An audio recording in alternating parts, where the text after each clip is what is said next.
Morning आप सभी को। सब ठीक है? पढ़ाई बढ़िया चल रही है?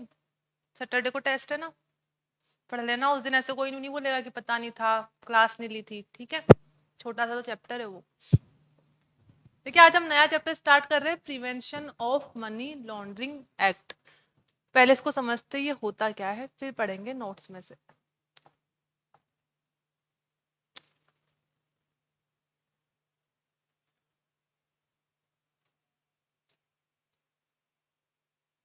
प्रिवेंशन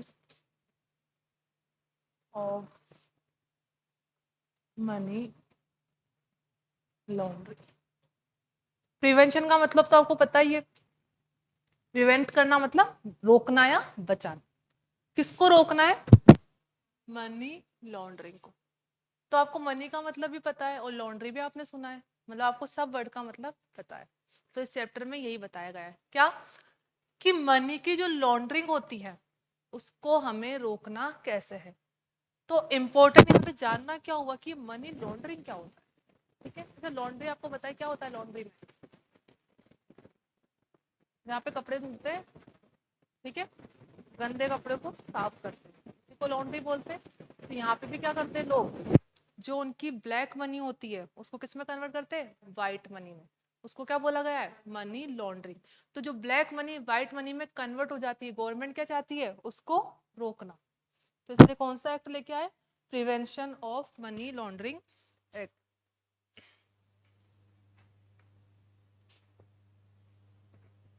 ठीक है, अब ये आया कहाँ से, यूएसए में एक पर्सन था, इसका किसका बिजनेस था, लॉन्ड्री का। उसने क्या किया, बहुत जगह से ब्लैक पैसा कमाया, ब्लैक मनी कमाया, और सारा पैसा कहाँ लगा दिया, लॉन्ड्री के बिजनेस में लगा दिया। इस तरीके से उसकी पूरी ब्लैक मनी जो थी किसमें कन्वर्ट हो गई, व्हाइट मनी में। इसलिए उस समय गवर्नमेंट को ध्यान में आया कि कुछ लोग इकोनॉमी में जो लूप होल है उनका फायदा उठा के ऐसी एक्टिविटीज भी कर रहे हैं। देखिए इसका और दूसरा पर्पस क्या हो सकता है, आपने आरबीआई के मॉनेटरी पॉलिसी के टूल पढ़े होंगे कि आरबीआई मार्केट में मनी सप्लाई को कैसे कंट्रोल करता है। उसमें आप दो पढ़ते हो, कौन कौन से, क्वांटिटेटिव, याद है किसी को ये, थोड़ा थोड़ा भी कैसा पढ़ा था कभी, क्वालिटेटिव। आरबीआई जो अपने मॉनेटरी, इधर आओ आप इस कॉर्नर, आरबीआई जो मॉनेटरी पॉलिसी के टूल लेके आता है, क्वांटिटेटिव टूल्स और क्वालिटेटिव टूल्स, उसका अल्टीमेट पर्पस क्या होता है, क्यों लेके आता है वो, इसका अल्टीमेट पर्पस होता, नहीं नहीं, ब्लैक मनी नहीं, उसका मेन पर्पस होता है मनी सप्लाई को कंट्रोल करके रखना।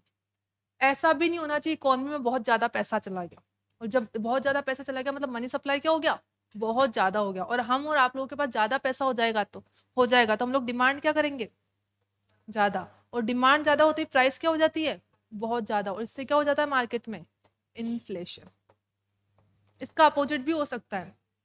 ठीक है, अगर मार्केट में मनी सप्लाई बहुत ही कम है, आपके और मेरे पास पैसा ही नहीं है, तो हम लोग डिमांड क्या करेंगे, कम। और जब डिमांड कम होती है तो प्राइसेस क्या हो जाएगी, बहुत लो, और मार्केट में क्या हो जाए, डिफ्लेशन या रेसेशन। दोनों ही सिचुएशन इकोनॉमी के लिए खराब है, क्योंकि यहाँ पे तो किसका लॉस हो रहा है, कंज्यूमर का। प्राइसेस बहुत ज्यादा हाई हो चुकी है तो कंज्यूमर इसको अफोर्ड ही नहीं कर पा रहा है, तो उसकी नीड्स ही पूरी नहीं हो पा रही। और इस पे किसको लॉस है, प्राइसेस बहुत कम हो गई तो सप्लायर को।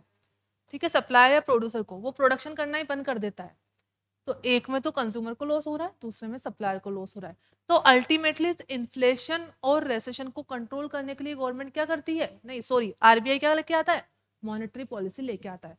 पर ये मनी सप्लाई तो वो मनी सप्लाई होगा जो आपके और मेरे पास एक्चुअल में है, और जिसके बारे में इकोनॉमी में गवर्नमेंट और आरबीआई दोनों को पता है।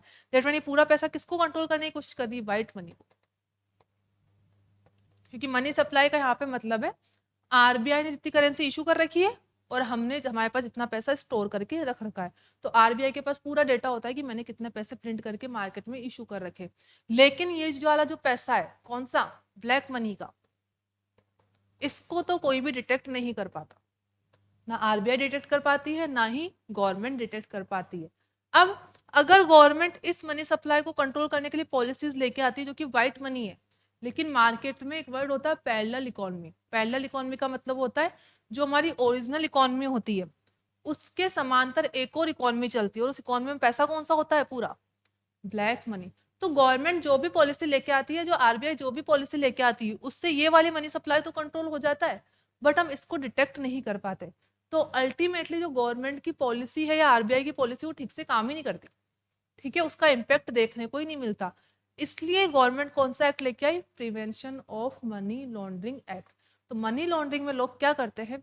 ट्रैफिकिंग हो गया, स्मगलिंग हो गया, ड्रग्स हो गया, इनको खरीदने और बेचने से जितना भी पैसा आता है वो सारा इलीगल पैसा है। उस इलीगल पैसे को अर्न करके, वो तो अलग चीज है, अर्न तो कर लिया, उसका दूसरा तरीका उन्होंने क्या निकाला है? क्योंकि मेरे पास अगर ब्लैक मनी रखी है और मैं उसको कोई यूज ही नहीं कर पा रही, तो फिर इस पैसे का मतलब क्या है? तो उस ब्लैक मनी को यूज करने के लिए पहली कंडीशन क्या है? पहले इसको व्हाइट मनी में कन्वर्ट करो, तभी तो मैं इसका यूज कर पाऊंगी। जैसे समझ लीजिए मुझे किसी स्कूल की फीस देनी है, या कॉलेज की फीस देनी है, या मुझे गोल्ड खरीद के आना है जहाँ पे सिर्फ ऑनलाइन ट्रांजेक्शन ही होते हैं, तो ऑनलाइन ट्रांजेक्शन करते ही तो आप पकड़े जाओगे।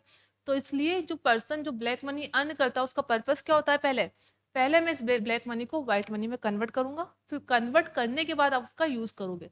तो जो आपकी black money out of the economy थी, जिसका पहले ना तो आरबीआई को पता था ना गवर्नमेंट को पता था, जैसे ये व्हाइट मनी में कन्वर्ट हो गई तो इसका आरबीआई को भी पता चल गया, गवर्नमेंट को भी पता लग गया, लेकिन एज ए ब्लैक मनी नहीं चला, एज ए व्हाइट मनी चला। अब आप इसका खुलेआम यूज कर सकते हो। तो इससे हुआ क्या? अल्टीमेटली हमारी इकोनॉमी में जो इन्फ्लेशन और रेसेशन है वो कंट्रोल ही नहीं हो पाते, ठीक है। गवर्नमेंट या आरबीआई कोई भी पॉलिसी बनाती है, उनकी ठीक से काम ही नहीं करती। इसलिए गवर्नमेंट ये एक्ट लेके आई थी, prevention of money laundering act. तो मनी लॉन्ड्रिंग का मतलब होता है वो लोग जो इलीगल तरीके से कमाए गए अपने पैसों को व्हाइट मनी में कन्वर्ट कर लेते हैं, फिर उसका अपनी इकोनॉमी में यूज करते हैं, उसको हमें क्या करना है? प्रिवेंट करना है। इसलिए इस एक्ट का नाम क्या है? Prevention of money laundering. ठीक है, अब पढ़ते हैं।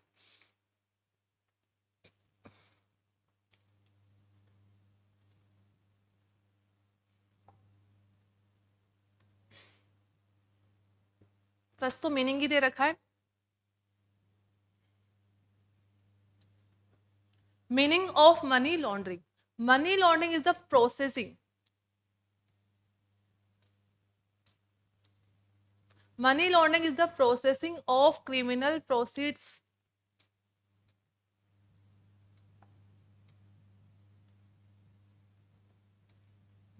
मनी लॉन्ड्रिंग के बारे में क्या दे रखा है? Money laundering is the processing. अभी हम प्रोसेस पढ़ेंगे, इसमें 3 स्टेप होती है। किसी को याद है? हमने पहले भी पढ़ चुके हैं चैप्टर। Anybody knows 3 steps? भूल गए? पढ़ा था क्या किसी ने पहले वाले बैच में? प्लेसमेंट, सबसे पहले होता है प्लेसमेंट, फिर होती है लेयरिंग, फिर क्या होता है? इंटीग्रेशन। ठीक है, अभी डिटेल में पढ़ेंगे। अभी ध्यान रखना, मनी लॉन्ड्रिंग में जो ब्लैक मनी होती है उसको व्हाइट मनी में कन्वर्ट करने के लिए कोई भी पर्सन 3 स्टेप यूज करता है। पहले करता है वो प्लेसमेंट। प्लेसमेंट का मतलब क्या होता है? मेरे पास जो भी ब्लैक मनी है मुझे उससे प्लेस करना है, मतलब उसे छोटे छोटे पार्ट में डिवाइड करना है ताकि कोई इसको आइडेंटिफाई नहीं कर पाए। इंटीग्रेशन का मतलब होता है जो मैंने छोटे छोटे ट्रांजेक्शन किए हैं उसको मुझे लेजिटिमेट इकोनॉमी में लाने के लिए कोशिश करनी है। तो उसमें पर्सन करता क्या है?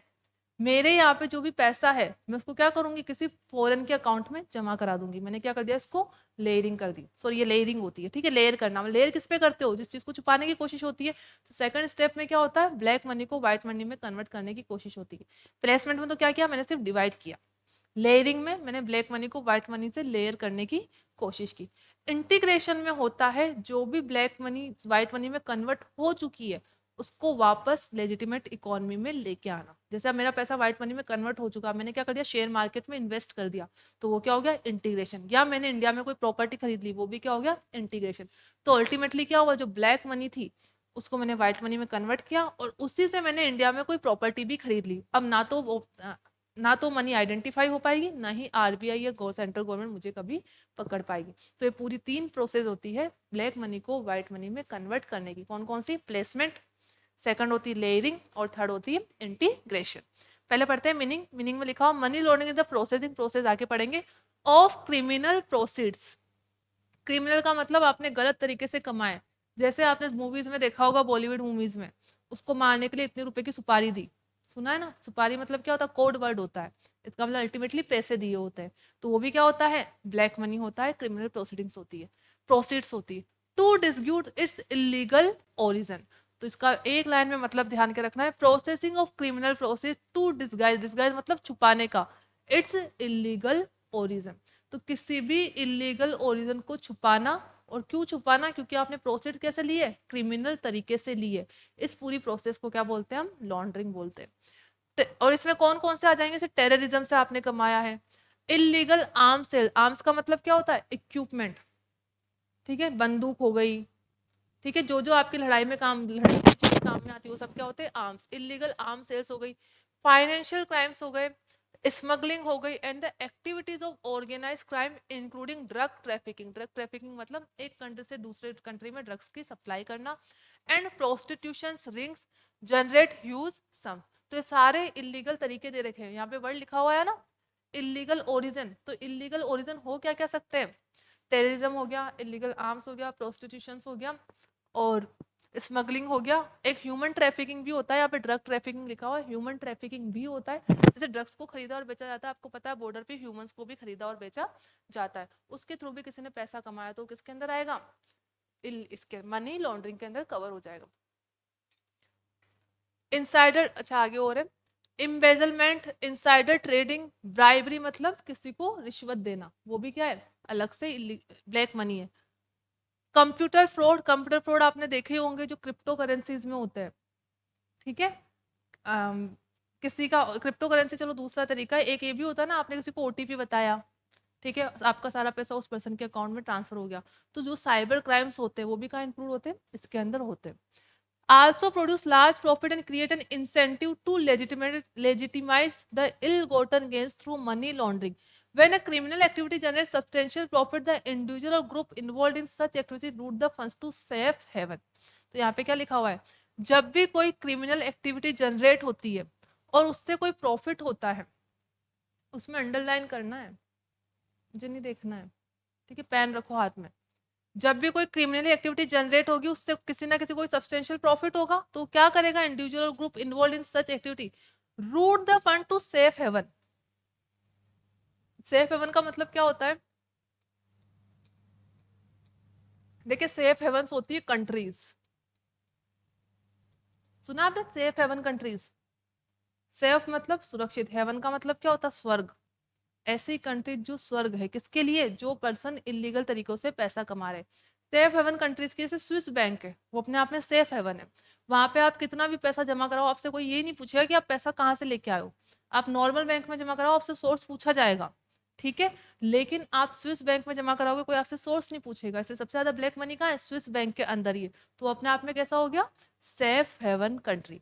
दूसरा सेफ हेवन कंट्रीज का मतलब होता है ऐसी कंट्रीज जहाँ पे टैक्स रेट बहुत कम है, तो जो भी पर्सन ब्लैक मनी के लिए क्या करना होता है, किसी दूसरी कंट्री में फंड भेजना होता है पहले, व्हाइट मनी में कन्वर्ट करने से पहले, तो अगर मुझे भी ब्लैक मनी में पैसा कन्वर्ट करना है तो मैं सबसे पहले किस कंट्री में भेजूंगी, जहाँ पे टैक्स रेट बहुत कम है, ठीक है, तो जनरली सेफ हेवन कंट्रीज कौन सी है, ये एक तो इंडोनेशिया हो गई, मैक्सिको हो गई, यहाँ पे क्या है टैक्स रेट बहुत कम है, उन कंट्रीज ने जानबूझ के रखी है, वो क्या चाहते हैं पूरे वर्ल्ड में जितना ही ब्लैक मनी मेरे यहाँ पे आ जाए, क्योंकि मेरे यहाँ पे आएगा तो मुझे टैक्स तो मिलेगा ही, दूसरा उस टैक्स के पैसे से क्या करूंगी, मैं अपनी कंट्री में डेवलपमेंट करूंगी। तो कुछ कंट्रीज जानबूझ के खुद को सेफ हेवन बना के रखती है, क्यों बना के रखती है, क्यों चाहती है जो भी इलीगल तरीके से पैसा कमाया गया है वो हमारे बैंक अकाउंट में आके डिपॉजिट हो जाए, क्योंकि थोड़ा तो टैक्स हमें मिल ही रहा है, वो भी बेवजह मिल रहा है, हमने तो इसके लिए कोई एफर्ट लगाया ही नहीं, तो वो सेफ हेवन कंट्री क्या करती है, उस टैक्स से अपनी कंट्री में डेवलपमेंट कंट्री है। तो सेफ हेवन का मतलब दो हो गया, एक तो जिस बैंक में आपसे ये नहीं पूछा जाता कि आपका सोर्स क्या है, वो भी सेफ हेवन हो गया, दूसरा जिन कंट्रीज में टैक्स रेट बहुत कम होती है इनकम टैक्स की, वो भी क्या होती है अपने आप में सेफ हेवन कंट्रीज होती है। तो जो भी पर्सन ब्लैक मनी से पैसा अर्न करता है, पैसा पहले कहाँ जमा करवाएगा, सेफ हेवन कंट्रीज में। इंडिया सेफ हेवन कंट्री में नहीं आता है, ठीक है, जो भी ठीक कंट्रीज है, चाइना भी नहीं आता, रशिया भी नहीं आता, यूएसए भी नहीं आता, ठीक है, क्योंकि सेफ हेवन कंट्रीज में आप थोड़े टाइम तक तो डेवलप कर लोगे, लेकिन अल्टीमेटली क्योंकि आपने अपनी कंट्री को सेफ हेवन बताया बनाया है, तो सबसे ज्यादा क्राइम आपकी कंट्री में होने लगेंगे, फिर ह्यूमन ट्रैफिकिंग आपकी कंट्री में ही होने लगी, टेररिज्म भी आपकी कंट्री में होने लगेगा, ठीक है। तो सेफ हेवन जो कंट्री खुद को बना के रखती है, सोर्स नहीं पूछती, हो सकता है उनको शॉर्ट टर्म में प्रॉफिट दिखे, लेकिन लॉन्ग टर्म में अल्टीमेटली उनकी कंट्री को नुकसान ही पहुंचाएगा। टेररिस्ट सबसे ज्यादा किसको नुकसान पहुंचाएंगे, सेफ हेवन कंट्रीज को। By disguising the sources, disguising का मतलब क्या होता है, छुपाना, the sources changing the form और moving the fund to a place where they are less likely to attract attention. तो क्या बोला गया है,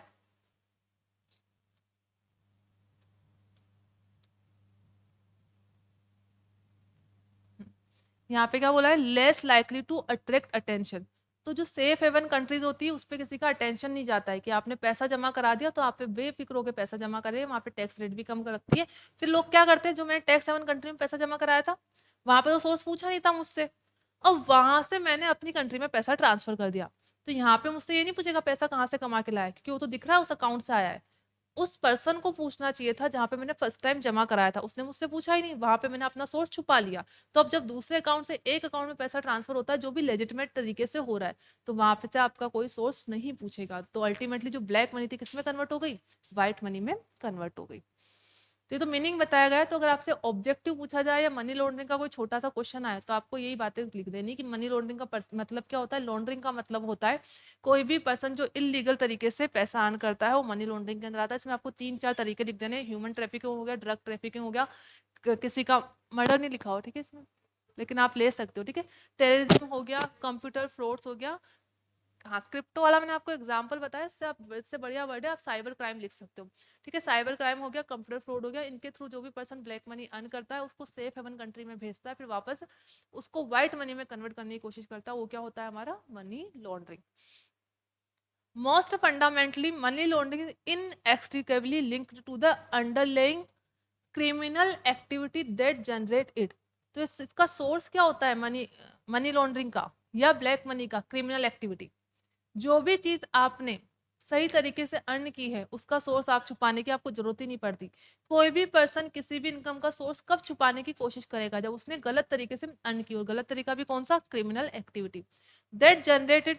इन essence the laundering enables criminal activity to continue. एक दूसरा रीजन क्या है, तो मैंने आपको पैरेलल इकोनॉमी वाला बता दिया कि अगर ब्लैक मनी ज्यादा होगी तो गवर्नमेंट या आरबीआई मनी सप्लाई को कंट्रोल करने की कोशिश करेगा, अल्टीमेटली उसकी सारी पॉलिसीज फेल हो जाएगी।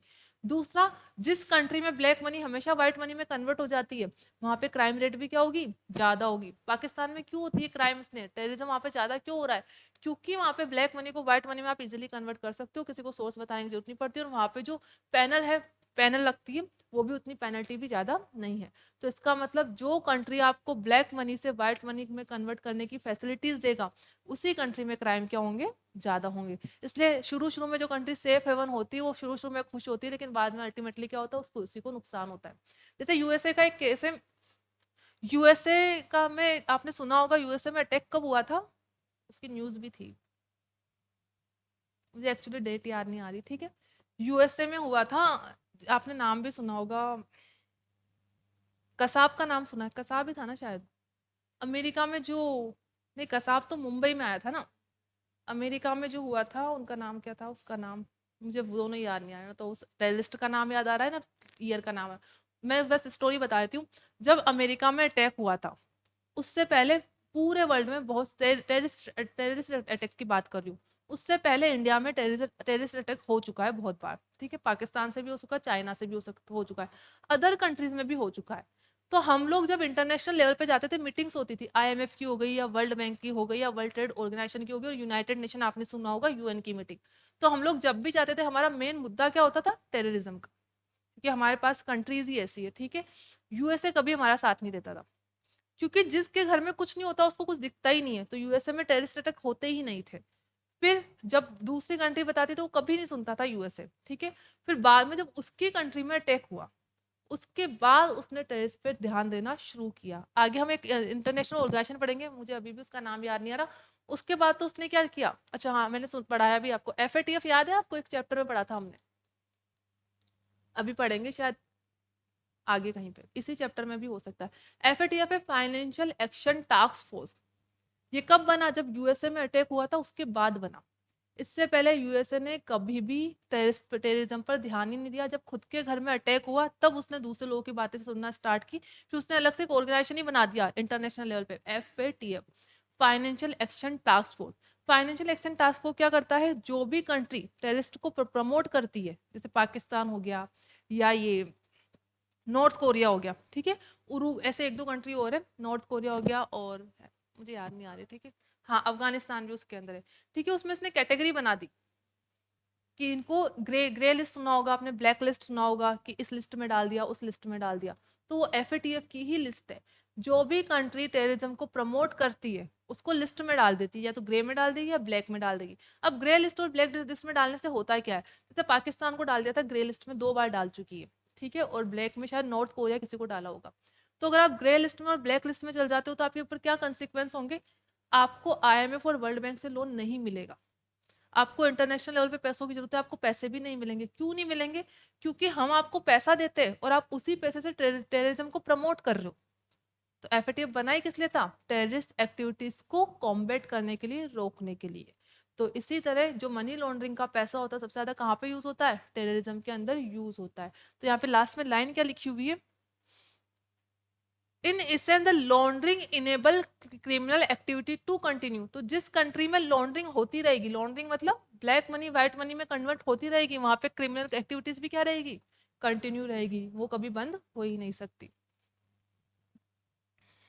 इम्पैक्ट क्या पड़ेगा इकोनॉमिक डेवलपमेंट पे, अच्छा हमने वर्ड फाइल खोल ली,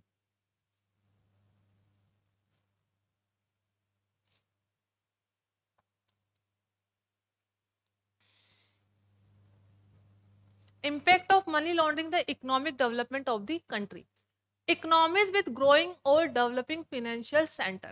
ठीक है, सबसे ज्यादा इम्पैक्ट किसको पड़ेगा, डेवलप कंट्री को नहीं पड़ता, यूएसए ऑलरेडी डेवलप कंट्री है, सबसे ज्यादा इम्पैक्ट पड़ेगा डेवलपिंग कंट्रीज को। But inadequate control are particularly vulnerable to money laundering as against the establish financial centre country which implement comprehensive anti money laundering regime. तो इसमें देखिए क्या बोला गया है, जो डेवलपिंग कंट्रीज है वो ज्यादा वल्नरेबल है, वल्नरेबल का मतलब कमजोर है, किसके कंपैरिजन में, जो डेवलप कंट्री है। क्योंकि जो डेवलपिंग कंट्रीज होगी वहां पे अभी भी लॉज बने हुए नहीं है, तो इंडिया में भी लॉज बने हुए नहीं थे, बाद में बनाया गया है जब टेररिस्ट एक्टिविटीज बहुत ज्यादा होने लग गई। दूसरा, यहाँ पर मनी लॉन्ड्रिंग के केसेस भी बहुत ज्यादा होने लग गए, तो सबसे ज्यादा नुकसान किसको होता है, डेवलपिंग को। The gaps in the national anti-money laundering system are exploited by the launderers। launderers कौन होंगे, जो पर्सन ब्लैक मनी को व्हाइट मनी में कन्वर्ट कर रहा है, प्रोसेस को तो क्या बोलते हैं, लॉन्ड्रिंग, और जो पर्सन कर रहा है उसको क्या बोलते हैं, launderer. Who tend to move their network to countries and financial system with weak और इनइफेक्टिव काउंटर मेजर। तो यहाँ पे क्या बोला गया, जो लॉन्डर्स होते हैं, जो ब्लैक मनी को व्हाइट मनी में कन्वर्ट करने का काम करते हैं, वो कौन सी कंट्री में जाएंगे, जहाँ पे ये प्रोसेस बहुत इजीली हो जाएगी। और ये प्रोसेस इजीली कहाँ पे होती है, सेफ हेवन कंट्रीज के अंदर, जहाँ पे ना तो सोर्स पूछा जाता है, ना ही आपसे टैक्स मांगा जाता है। As with the damaged integrity of the individual financial institution, there is a damping effect on foreign direct investment। Direct impact किस पे पड़ेगा, FDI पे। ठीक है, कोई भी पर्सन उस कंट्री में जाके इन्वेस्टमेंट नहीं करना चाहेगा जहां पर मनी लॉन्ड्रिंग बहुत ज्यादा होती है। ठीक है, तो हम इम्पैक्ट किस पे देख रहे हैं, इकोनॉमी पे। और इकोनॉमी पे पहला इम्पैक्ट क्या पड़ेगा, इस पे अंडरलाइन करो, FDI पे। ठीक है, कोई भी पर्सन पाकिस्तान और अफगानिस्तान में जाके आप FDI करना चाहोगे, आपको इंडस्ट्री खोलनी है, आप सोच रहे हो मैं तो NRI बनूंगा या बनूंगी, तो क्या आप पाकिस्तान अफगानिस्तान में जाके करोगे बिजनेस, नहीं करोगे। तो अल्टीमेटली इंपैक्ट किस पे पड़ा, FDI के ऊपर। When a country's commercial and financial sector perceive to be subject to the control and influence of organize crime. जो भी आपकी कंट्रीज होगी, एक तो FDI को इम्पैक्ट करेगी, दूसरा इन्फ्लुएंस किसको करेगी, ऑर्गेनाइज क्राइम को। देखिए, क्राइम भी दो तरीके के हो सकते हैं, ऑर्गेनाइज और अनऑर्गेनाइज। ऑर्गेनाइज में ही जनरली मनी लॉन्ड्रिंग होगी, अनऑर्गेनाइज में पॉसिबल नहीं है। ठीक है, ऑर्गेनाइज में कैसे पॉसिबल है, कुछ लोग यहाँ रहते हैं, कुछ लोग आउटसाइड इंडिया रहते हैं और कुछ लोग दूसरी कंट्री में रहते हैं। तो ब्लैक मनी को जब व्हाइट मनी में कन्वर्ट करना होगा तो उनका पूरा सर्कल बना हुआ है। तो क्राइम भी कैसे होगा, पूरा ऑर्गेनाइज तरीके से ही होगा। अनऑर्गेनाइज में ऐसे किसी एक पर्सन ने किसी दूसरे पर्सन को बोला कि आप उसको जाके ये चीज दे दो और फिर बाद में है ना वापस मिले तब मुझे दे देना, तो यहाँ पे कोई सर्कल नहीं है। तो वो तो एक दो बार होके, देखिए इस जो अनऑर्गेनाइज क्राइम है उसमें तो पुलिस पकड़ लेती है, आपने देखा होगा पुलिस आए दिन किसी को पकड़ती रहती है। अनऑर्गेनाइज में पुलिस को पकड़ना आसान रहता है, किसी क्रिमिनल को ऑर्गेनाइज में नहीं पकड़ पाते, क्योंकि एक तो वो ऑलरेडी कोई हाईली पोजीशन पे होगा इंसान।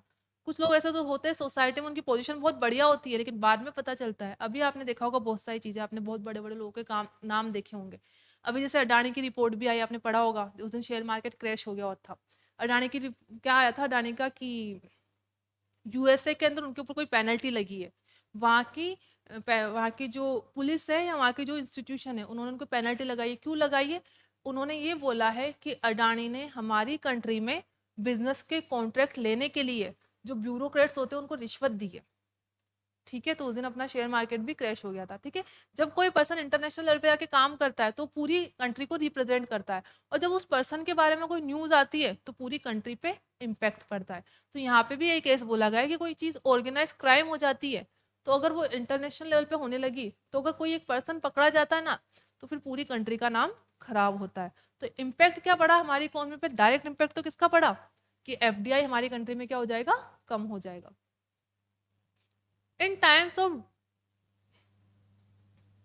in times of decelerating growth and infusion of hard currency can bolster a country's foreign reserve, is the hardship associated with budget tightening policies and moderate foreign indebtedness, while these are short term benefit associated with। तो यहाँ पे क्या बोला गया है, अगर किसी भी कंट्री में ब्लैक मनी ज्यादा होगी तो बजट टाइटनिंग पॉलिसी आएगी। बजट टाइटनिंग पॉलिसी का मतलब क्या होता है, गवर्नमेंट एक्सपेंडिचर कम करेगी। बजट का मतलब आपको पता है ना, बजट क्या होता है, क्या होता है बजट, क्या लेके आती है गवर्नमेंट? अच्छा, बजट फ्यूचर के लिए बनता है, पास्ट के लिए बनता है? फाइल किसके लिए बनता है, फ्यूचर के लिए, पक्का? ठीक है, एक अगले आने वाले फाइनेंशियल ईयर का पहले बजट बनाती है। बजट का मतलब क्या होना होता है, आने वाले एक साल में मेरे एक्सपेंडिचर कितने हो, आने वाले एक साल में मेरी इनकम कितनी, उसको बजट बोलते हैं। अब बजट टाइटनिंग पॉलिसीज का मतलब है, जनरली बजट क्या होता है, डेफिसिट ही होता है। आपने सुना होगा, बहुत ही रेयर केस रहे, एक दो बार ही ऐसा होगा कि इंडिया का बजट सरप्लस में रहा है या बैलेंस रहा है। जनरली इंडिया का बजट हमेशा डेफिसिट में रहता है, और नॉर्मल हर कंट्री का बजट क्या रहता है, डेफिसिट में ही रहता है, क्योंकि उसे खर्चे ज्यादा करने होते हैं, उसकी इनकम कम होती है। तो बजट टाइटनिंग पॉलिसीज का मतलब क्या होगा, मार्केट में ऑलरेडी मनी सप्लाई ज्यादा है, और कौन सी सप्लाई है, ब्लैक मनी ज्यादा है। ठीक है, तो गवर्नमेंट क्या लाती है, बजट टाइटनिंग पॉलिसी। मतलब गवर्नमेंट अब एक्सपेंडिचर क्या करेगी, कम करने लग जाएगी। तो उसने क्या कर दिया, बजट को टाइट कर दिया, और ये किसका कंसिक्वेंस बन गया, ये किस वजह से हुआ, ब्लैक मनी की वजह से हुआ। तो हमने दो इम्पैक्ट देखे मेजरली इकोनॉमी पे। क्या इम्पैक्ट पड़ रहे हैं, एक तो एफडीआई कम हो जाएगा, ठीक है, कोई पर्सन हमारी कंट्री में आके बिजनेस नहीं कर पाएगा। दूसरा, गवर्नमेंट की पॉलिसी, आप ये भी लिख सकते हो, गवर्नमेंट और आरबीआई जो पॉलिसीज बनाएगी वो भी हमारी कंट्री में एडिक्वेट नहीं हो पाएगी, ना तो हम इन्फ्लेशन को कंट्रोल कर पाएंगे, ना ही रेसेशन को कंट्रोल कर पाएंगे। और लास्ट में ये लिख सकते हो, बजट टाइटनिंग पॉलिसी लेके आएगी। जैसे ये क्वेश्चन आएगा ना, आपका आता भी है, पास्ट एग्जाम में आया हुआ है, कि मनी लॉन्ड्रिंग किसी भी कंट्री की इकोनॉमी को कैसे इंपैक्ट करती है। तो आपको ये नहीं लिखना है, आपको खुद से लिखना है। ये चीजें ऐसी होती है कि आपको खुद से लिखनी होती है। आपको सिर्फ यहाँ से दो तीन वर्ड ध्यान रखने हैं, एफडीआई वाला, इन्फ्लेशन रेसेशन ध्यान रख लेना, इसमें आया नहीं लेकिन आप खुद से लिख सकते हो, और बजट टाइटनिंग पॉलिसी। ये तीन चार पॉइंट अपने माइंड में रखना, फिर आपको पता ही है किसी भी इकोनॉमी पे ब्लैक मनी ज्यादा होगी तो उसको क्या इम्पेक्ट पड़ेगा। दूसरा, वहां पे ऑर्गेनाइज क्राइम भी क्या होंगे, ज्यादा होंगे। ठीक है, तो मैंने आपको पहले ही बोला था, एक पेज रखा करो, अब लिखो साथ में, इम्पैक्ट ऑन, लिखना है आपको, impact on economy due to money laundering.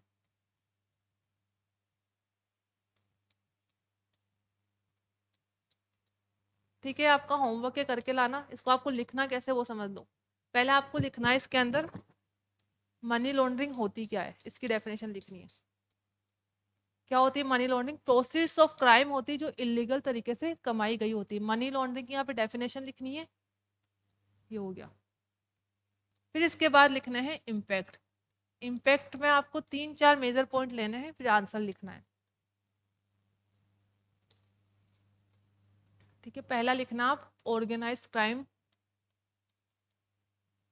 ज्यादा होंगे, और ऑर्गेनाइज क्राइम ज्यादा होने की वजह से क्राइम हमेशा क्या रहेंगे, कंटिन्यू रहेंगे। एक, एफडीआई पे नेगेटिव इम्पैक्ट पड़ेगा, और लिख सकते हो RBI monetary policy will not work. और किस पीरियड में नहीं करेगी, ना तो इन्फ्लेशन कंट्रोल कर पाएगी, ना ही रेसेशन। ये तो आरबीआई का पॉइंट ऑफ व्यू हो गया। और लास्ट में लिखना, सेंट्रल गवर्नमेंट की बजट पॉलिसी पे भी इम्पैक्ट पड़ेगा। सेंट्रल गवर्नमेंट अपने एक्सपेंडिचर क्या करेगी, कम करेगी, इसी को क्या बोलते हैं, बजट टाइटनिंग। तो आपको ये सिनॉप्सिस ध्यान में रख के कल एक आंसर लिख के लाना है, ये वाला।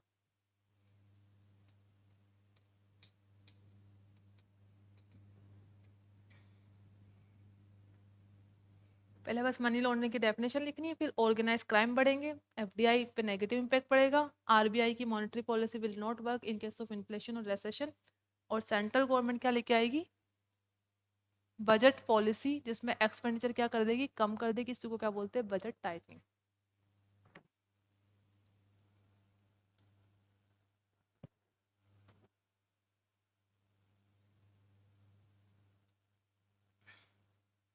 ये क्वेश्चन मतलब 3-4 बार आ चुका है।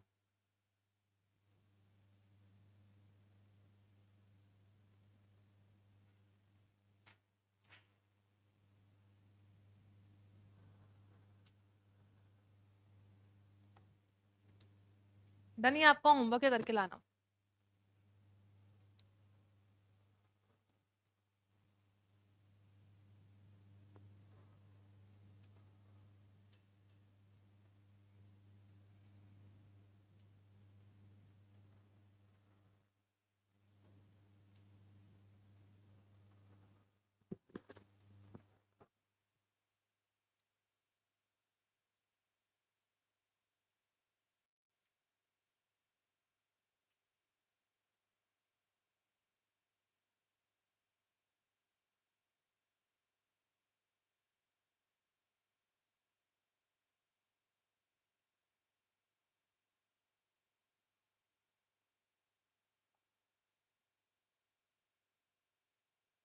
अब देखिए, ये वाला भी इसमें नोट्स में दे रखा है, लेकिन ये आप अपने आप लिख सकते हो कि इसके पॉसिबल सोशल, इकोनॉमिक तो ऊपर पड़ चुके हैं, जो इकोनॉमी पे इम्पैक्ट पड़ेंगे वही क्या होंगे, अपने इकोनॉमिक इम्पैक्ट होंगे।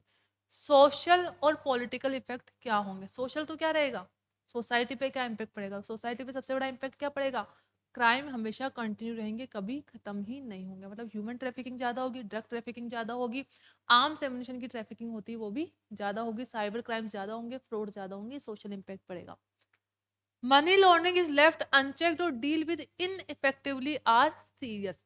अगर मनी लॉन्ड्रिंग को हम कंट्रोल करने की कोशिश ना करें तो हमारी इकोनॉमी, सोसाइटी और पॉलिटिक्स पे सीरियस इम्पैक्ट डालेगी। पॉलिटिकल इफेक्ट क्या होगा, सोच के बताओ क्या हो सकता है मनी लॉन्ड्रिंग का पॉलिटिकल इफेक्ट। बताओ, कल को कोई ऐसा प्राइम मिनिस्टर बन जाए, क्योंकि देखिए पैसों पे सब कुछ चलता है, ठीक है, कल को किसी ने इतनी फंडिंग ले ली ब्लैक मनी से, और वो इलीगल तरीके से उसने सभी लोगों को कंट्रोल कर लिया जो जो इलेक्शन में इन्वॉल्व होते हैं, ठीक है, उसने ईवीएम को ही हैक कर लिया, ठीक है, जो आजकल बहुत सारे आपने एलिगेशन सुने भी होंगे कि ईवीएम हैक हो जाती है, सुना है आप लोगों ने। राहुल गांधी जी बार बार बोलते हैं कि मोदी जी इसलिए जीते कि ईवीएम हैक हो जाती है, ठीक है, तो हो सकता है, मुझे नहीं पता उस बारे में, लेकिन उस पर एलिगेशन बहुत सारे लगते हैं, उस पर सुप्रीम कोर्ट में केस भी जा चुके हैं बहुत बार। तो समझ लीजिए किसी पर्सन ने मनी लॉन्ड्रिंग के थ्रू बहुत पैसा अर्न कर लिया और उसने सिस्टम को ही कंट्रोल कर लिया, तो उस वो, और हमारे यहाँ पे क्या बन गया, पीएम बन गया, या किसी स्टेट का सीएम बन गया। तो जब उसने इतना पैसा लगाया और वो सीएम पीएम बना, या कोई भी पोजीशन पे गया, कोई भी पॉलिटिकल पोजीशन पे हो सकता है, तो क्या वो सोसाइटी के लिए काम करेगा, क्या नहीं करेगा, वो तो खुद के लिए ही काम करेगा। तो पॉलिटिकल इफेक्ट क्या होगा, कोई भी पर्सन पॉलिटिक्स में एंटर हो सकता है मनी लॉन्ड्रिंग के पैसे के थ्रू, और एक्चुअल में होता भी है। ये जो विधायक बनते हैं, सांसद बनते हैं, क्या उनको टिकट ऐसे ही मिलती है क्या, ऐसा नहीं मिलती, करोड़ों में मिलती है उनको। मतलब आपको अगर किसी पार्टी के नाम पे लड़ने के लिए खुद को कैंडिडेट भी बनाना है तो 10 करोड़, 20 करोड़, 30 करोड़ रुपए देने पड़ते, तब तो जाके आपको क्या मिलती है, टिकट मिलती है। और ये पैसे कहाँ से आते हैं, ऑलरेडी है पॉलिटिक्स के अंदर तो मनी लॉन्ड्रिंग, ठीक है, जनरली। और ये भी देखना, एक ट्रेंड ये भी है कि जिस एरिया में जिसका नाम सबसे ज्यादा खराब है, जो गुंडागर्दी में, उसको टिकट मिलती है और वो इलेक्शन भी जीतता है। किस वजह से होता है, पावर की वजह से। और पावर कहाँ से आती है, बिना पैसों के पावर नहीं आती है। तो ये सब पैसा कौन सा है, मनी लॉन्ड्रिंग का पैसा होता है। इज इफ लेफ्ट अनचेक्ड और डील विद इनइफेक्टिवली आर सीरियस। अगर हमने मनी लॉन्ड्रिंग को कंट्रोल नहीं किया तो हमारी इकोनॉमी, पॉलिटी और सोसाइटी के लिए क्या होगा, सीरियस होगा। Through the process of money laundering organise crime can infiltratively financial institution acquire control of large sector of economy through investment. तो क्या करेगा, अगर हम मनी लॉन्डर, जो लॉन्ड्रर है वो क्या करेगा, अगर हमने इसको रोकने की कोशिश नहीं की तो वो हमारे बहुत सारे मार्केट को क्या कर सकता है, कंट्रोल कर सकता है। कैसे कंट्रोल करेगा, समझ लीजिए, आपने एफडीआई वर्ड तो आपको पता ही है, ठीक है, फॉरेन डायरेक्ट इन्वेस्टमेंट। एक एफआईआई भी होता है और एक एफपीआई भी होता है। एफपीआई मतलब फॉरेन पोर्टफोलियो इन्वेस्टमेंट, एफआईआई का मतलब फॉरेन इंस्टीट्यूशनल, नहीं, इंस्टीट्यूशनल इन्वेस्टमेंट। देखिए आप फॉरेन इन्वेस्टमेंट, अगर किसी भी पर्सन को इंडिया में इन्वेस्टमेंट करना है या इंडिया के किसी पर्सन को आउटसाइड इंडिया इन्वेस्टमेंट करना है, तो उसको तो क्या बोलते हैं, ओवरसीज, ओडीआई बोलते हैं, उसको नहीं देख रहे। अभी हम क्या देख रहे हैं, आउटसाइड इंडिया के पर्सन को इंडिया में इन्वेस्टमेंट करना। उसके तीन तरीके हैं, या तो वो एफडीआई के थ्रू कर दे, ये क्या होता है फॉरेन डायरेक्ट इन्वेस्टमेंट, या एक होता है फॉरेन पोर्टफोलियो इन्वेस्टमेंट, एक होता है फॉरेन इंस्टीट्यूशनल इन्वेस्टमेंट। अभी तक हमने जब भी वर्ड पढ़ा, ये दोनों तो हमने पढ़े ही नहीं, हम तो यही पढ़ रहे हैं। नेगेटिव इंपैक्ट किस पे पड़ेगा, एफडीआई। और देखो अभी भी यही वर्ड आया है, large sector of economy through investment. यहाँ पे भी इसका मतलब क्या होता है, एफडीआई ही होता है। ठीक है ना, तो एफआईआई वर्ड आता है ना ही एफपीआई वर्ड आता है। ऐसा क्यों होता है, देखिए इन तीनों में डिफरेंस होता है। एफडीआई का मतलब क्या होता है, कोई भी पर्सन जब यहाँ पे आके इन्वेस्टमेंट करेगा तो एक्चुअल में कोई बिजनेस कर रहा होगा, दैट मीन कोई ना कोई फिजिकल इंफ्रास्ट्रक्चर होगा। जैसे एलोन मस्क ने आके यहाँ पे एप्पल के फोन बनाने की कोई कंपनी बनाई, जहाँ पे फोन मैन्युफैक्चरिंग भी होती है, असेंबल भी होते हैं, सेल भी होते हैं, तो इसको क्या बोलेंगे, एफडीआई। जब भी सामने वाला पर्सन इंडिया में आके कंपनी इनकॉर्पोरेट करेगा और एक्चुअल में बिजनेस करेगा, उसको क्या बोलते हैं, FDI, foreign direct investment. FPI का मतलब होता है वो यहाँ पे नहीं आ रहा है, उसने क्या करे, सिर्फ हमारी किसी इंडियन कंपनी के शेयर्स खरीद लिए। समझ लीजिए किसी पर्सन ने रिलायंस के शेयर खरीद लिए, तो उसको क्या बोलेंगे, एफडीआई नहीं बोलेंगे, उसको क्या बोलेंगे, एफपीआई बोलेंगे। पोर्टफोलियो बनाया उसने, उसने सिर्फ इंडिया के शेयर मार्केट में इन्वेस्टमेंट किया है, ठीक है, उसने यहाँ पे आके बिजनेस नहीं किया है। और थर्ड क्या होता है, F I I, foreign institutional investment. तो यहाँ पे इंडिविजुअल इन्वेस्ट नहीं करता है, कौन करेगा, कोई इंस्टीट्यूट होगा फॉरेन का, ठीक है, कोई कंपनी हो सकती है। यहाँ पे जैसे मैंने एलन मस्क का नाम बोला, वो तो इंडिविजुअल है, अगर वो शेयर मार्केट में खरीदता है तो वो क्या होगा, एफपीआई हो गया। लेकिन कोई कंपनी एलन मस्क की, स्टार लिंक उनकी एक कंपनी, अगर स्टार लिंक यहाँ पे आके इन्वेस्टमेंट करती है मार्केट में, तो वो एफआईआई होगा, क्योंकि स्टार लिंक क्या है, इंस्टीट्यूशन है, इंडिविजुअल नहीं है। तो हमने इन दोनों के बारे में पढ़ा ही नहीं है, नाम आता ही नहीं है। और गवर्नमेंट जो पॉलिसीज बनाती है वो एफडीआई की ही बनाती है। आपने सुना होगा एफडीआई पॉलिसी, कभी भी ना तो आपने एफपीआई पॉलिसी सुना है, ना ही आपने ये एफआईआई पॉलिसी सुना है। तो इनमें बहुत बड़ा डिफरेंस है, क्योंकि कोई भी पर्सन अगर इंडियन मार्केट को कंट्रोल करना चाहता है तो कहाँ पे इन्वेस्टमेंट करेगा, एफडीआई में। ठीक है, ये जनरली कोई पर्सन आके यहाँ पे बिजनेस करेगा तो लॉन्ग टर्म के लिए होगा। ठीक है, इसमें तो क्या करेगा पर्सन, जैसे मैं समझ लीजिए एलोन मस्क ने यहाँ पे किसी कंपनी में शेयर खरीदे, ठीक है, रिलायंस के शेयर खरीदे, आज शेयर खरीदे, कल प्राइस इंक्रीज हो गए तो कल ही शेयर सेल कर देगा और प्रॉफिट लेके अपनी कंट्री में चल जाएगा। तो यहाँ पे तो हम ट्रैक रख ही नहीं सकते, पॉसिबल ही नहीं है। ट्रैक किस पे रख सकते हैं, इस पे, और सबसे ज्यादा इम्पैक्ट भी कौन करेगा, ये करेगा। तो इसमें बोला गया है, अगर हम मनी लॉन्ड्रिंग के पैसे को कंट्रोल करने की कोशिश ना करे तो कोई पर्सन हो सकता है एफडीआई के थ्रू हमारे बहुत बड़े मार्केट को क्या कर ले, कैप्चर कर ले। इसलिए आप एफडीआई जब भी पढ़ते हो, आप एक चैप्टर भी पढ़ेंगे, उसमें डिफरेंट डिफरेंट सेक्टर में कैप लगाई हुई है। कैप जैसे इंश्योरेंस सेक्टर में या तो 26% ही कर सकते हैं या 51% ही कर सकते हैं। किसी भी सेक्टर में ऐसा नहीं बोला 100% एफडीआई। अगर हम किसी भी सेक्टर में 100% एफडीआई अलाउ कर दे, मतलब हमने पूरा का पूरा सेक्टर ही विदेशी लोगों के भरोसे छोड़ दिया। इसलिए एफडीआई की हर सेक्टर में लिमिट लगी हुई है कि अगर 100 रुपए इसमें खर्च होंगे या 1,000 करोड़ रुपए का प्रोजेक्ट है तो 51% ही इसमें फॉरेन पैसा लग सकता है, बाकी 49% किसका लगेगा, इंडियंस लोगों को ही लगेगा। हम इसमें फॉरेन को अलाउ नहीं करेंगे। ये किस लिए किया गया है, ताकि हमारा कंट्रोल हमारे पास ही रहे।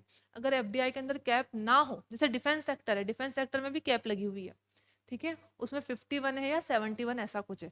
तो इसका मतलब 51% लोग ही हमारे डिफेंस सेक्टर में पैसा लगा सकते हैं फॉरेन का, या फॉरेन पर्सन लगा सकते हैं। 49% की जो ऑनरशिप रहेगी, जो कंट्रोल रहेगी, किसकी रहेगी, इंडियन गवर्नमेंट की या इंडियन पीपल की ही रहेगी। तो इसलिए एफडीआई में हमेशा क्या लगी हुई रहती है, लिमिट्स लगी हुई रहती है कि कितने परसेंट अलाउ कर सकते हैं।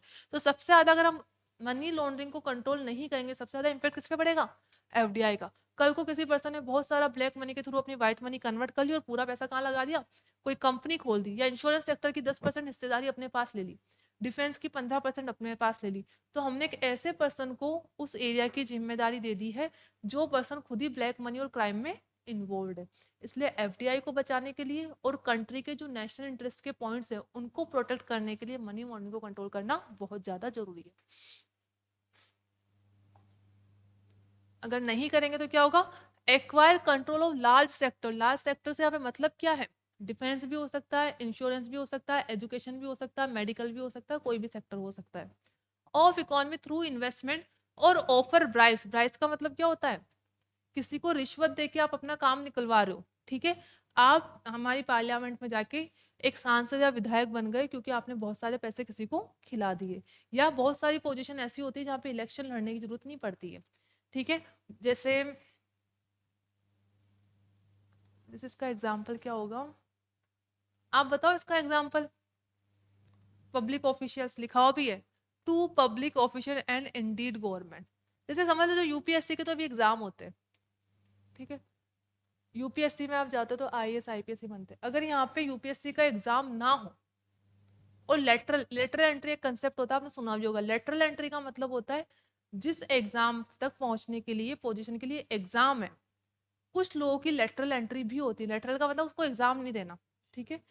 हाँ नहीं, वो रिश्वत तो बाद में। लेटरल एंट्री का मतलब होता है गवर्नमेंट कुछ खुद बोलती है कि अगर आप एक बहुत प्रोमिनेंट पर्सन हो, एक बहुत ऐसे वेल रेपुटेड पर्सन हो, तो हम आपको विदाउट एग्जाम के भी यहाँ पे आने की छूट दे देते हैं। तो उसमें बहुत एजेड लोग होते हैं।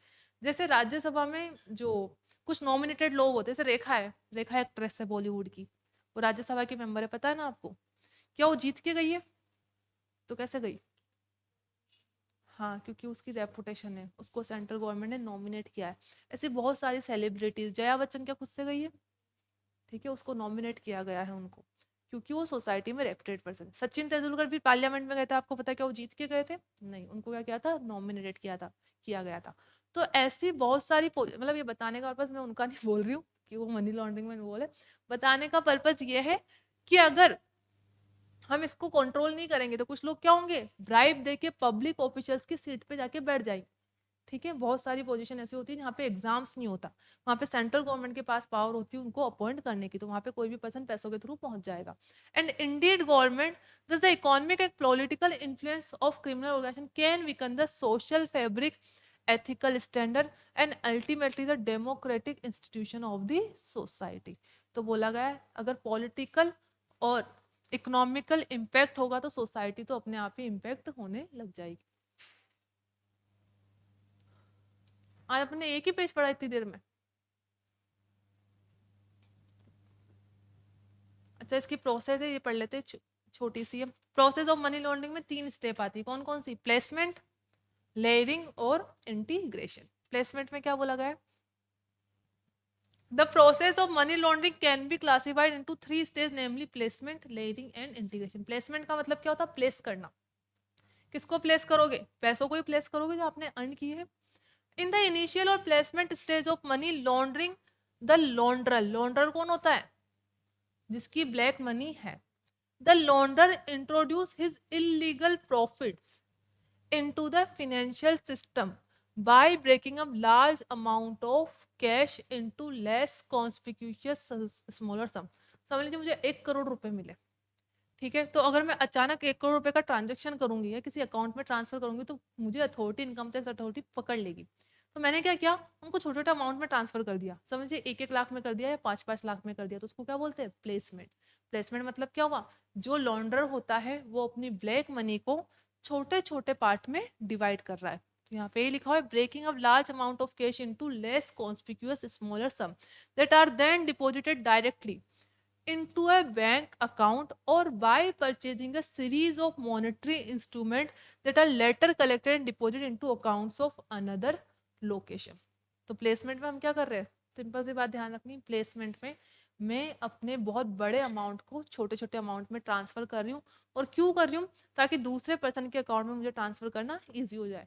जैसे आपने कुछ लोगों के बीच में ट्रांजेक्शन भी देखे होंगे, वो बोलता है कि मेरे अकाउंट में 10 लाख रुपए ट्रांसफर कराऊँ, तो बोलते 10 लाख मत कर, 1 लाख कर या 2 लाख कर, क्योंकि 10 लाख या 15 लाख 20 लाख रुपए ट्रांसफर करोगे तो सामने वाली अथॉरिटी आपको ट्रेस कर लेगी। तो वो क्या करता है, अपने 5-7 लोगों के अकाउंट में अलग अलग पैसा ट्रांसफर कर देता है, इससे अथॉरिटी उनको ट्रैक नहीं कर पाती। तो प्लेसमेंट का मतलब यही होता है जब कोई पर्सन बहुत बड़े अमाउंट को छोटे छोटे अमाउंट में ट्रांसफर करके ब्रेक करके दूसरे पर्सन के अकाउंट में ट्रांसफर करने की कोशिश करता है। लेयरिंग, अच्छा यहाँ पे क्या किया अपन ने, ऊपर वाले में प्लेसमेंट किया, प्लेसमेंट में क्या बड़े अमाउंट को छोटे छोटे पार्ट में डिवाइड किया और अलग अलग पर्सन के अकाउंट में जमा करा दिया, या तो जमा करा दिया या फाइनेंशियल इंस्ट्रूमेंट खरीद लिए। मॉनेटरी इंस्ट्रूमेंट क्या होते हैं? होते क्या है मॉनेटरी इंस्ट्रूमेंट? हाँ तो मतलब क्या होते हैं मॉनेटरी इंस्ट्रूमेंट? इंस्ट्रूमेंट्स क्या होते हैं? चीज तो फिर मैं चेयर खरीद लूँ तो क्या मॉनेटरी इंस्ट्रूमेंट है? नहीं, मॉनेटरी इंस्ट्रूमेंट्स होते हैं, ये आपने पढ़े हुए होंगे, आप भूल जाते हो। हाँ उसी में मनी मार्केट होता है, कैपिटल मार्केट होता है। मनी मार्केट के इंस्ट्रूमेंट क्या होते हैं? जैसे कैपिटल मार्केट के तो क्या होंगे, इक्विटी शेयर हो गया, प्रेफरेंस शेयर्स हो गया, डिबेंचर हो गया, बॉन्ड हो गया, इनको क्या बोलते हैं? मॉनेटरी इंस्ट्रूमेंट हुए। मतलब आप कोई भी शेयर डिबेंचर खरीदोगे वो क्या होंगे? Monetary instrument. मनी मार्केट में क्या आते हैं? ट्रेजरी बिल हो गए, सर्टिफिकेट ऑफ डिपॉजिट हो गए, वो सारे इंस्ट्रूमेंट जिनका maturity period less than 1 year है, वो कहाँ पे आ जाएंगे? मनी मार्केट में। तो मॉनेटरी इंस्ट्रूमेंट का सिंपल सा मतलब है आपने कोई शेयर खरीद लिया, कोई बॉन्ड खरीद लिया, कोई डिबेंचर खरीद लिया, कोई ट्रेजरी बिल खरीद लिया, that are later collected and deposit into accounts at another location. तो ये तो प्लेसमेंट हो गया। लेयरिंग में क्या हो रहा है? After the funds are enter into the financial system, the layering take place. In this stage, the launderer engage in series of conversion or movement of the fund to distance them from their sources. तो layering का simple सा मतलब क्या है? जब जो person जिस जगह पे उसने उस पैसों को अर्न किया है उस जगह से उसको क्या करता है? किसी दूसरी कंट्री में ट्रांसफर करने की कोशिश करता है। इसी को क्या बोलते हैं? सेफ हेवन कंट्रीज में जब वो ट्रांसफर करता है। ठीक है, इसमें इंपॉर्टेंट क्या है? डिस्टेंस मतलब दूरी करता है किससे? From their sources. समझे, किसी ने पाकिस्तान में ब्लैक मनी अर्न की या यूएसए में अर्न की, तो उसका सोर्स क्या हो गया? यूएसए। तो लेयरिंग का मतलब क्या हुआ? वो यूएसए से इसको किसी दूसरी कंट्री में ट्रांसफर करेगा, ताकि जब वो पैसा वापस उसकी कंट्री में आ जाए तो किसी को पता नहीं चले कि ये आया कहाँ से था। ठीक है, तो पहले तो अपनी कंट्री से दूर करो और उस कंट्री से वापस अपनी कंट्री में ट्रांसफर करो। तो प्लेसमेंट मतलब तो छोटे छोटे पार्ट में डिवाइड करना। लेयरिंग का मतलब ओरिजिन प्लेस से उस मनी को दूर करना, दूसरे स्टेट में ट्रांसफर करना। The funds might be channeled through the purchase and sale of investment instrument, or the launderer might simply wire the funds through a series of account at a various bank across the globe. तो यहाँ पे क्या होगा? पूरे world में आपके जितने जितने नोन है उन पर्सन के अकाउंट में क्या कर दो? आप पैसा ट्रांसफर कर दो। तो जहाँ पे आपने कमाया था उस प्लेस से क्या चल गया? वो पैसा किसी और प्लेस पे चला गया। इंटीग्रेशन क्या होगा? जैसे समझ लीजिए इंडिया में मैंने अर्न किया ब्लैक मनी, प्लेसमेंट तो मैंने कैसे किया? उनको छोटे पार्ट में डिवाइड कर दिया। लेयरिंग में मैंने क्या किया? वो सारा पैसा यूएसए भेज दिया। इंटीग्रेशन में मैं क्या करूंगी? यूएसए से वो पैसा वापस कहाँ लाके आऊंगी? इंडिया के अंदर। और उसका सोर्स क्या होगा? यूएसए से लेके आई हूँ। ठीक है, किसी को ये नहीं पता मैंने इंडिया में इलीगल तरीके से अर्न किया था, क्योंकि मैं ऑलरेडी उस पैसे को कहीं और ट्रांसफर कर चुकी हूँ यूएसए में। अब इसका सोर्स इंडिया था जो कि ओरिजिनली, अब क्या बन गया? यूएसए बन गया। तो इंटीग्रेशन का मतलब होता है जब कोई पर्सन गलत तरीके से कमाए हुए पैसे को लेजिटिमेट तरीके से अपनी ही लेजिटिमेट इकोनॉमी में वापस लेके आ जाता है, और वो पैसा वापस अपनी कंट्री की इकोनॉमी में आ गया, अब वो पैसा बिल्कुल लेजिटिमेट हो चुका है। After successful processing of criminal profits through the first two phase of the money laundering process, the launderer moves them to integration. In this state the fund re enter the legitimate economy. तो जिस country में आप रहते हो वहां पे आप लेके आ गए।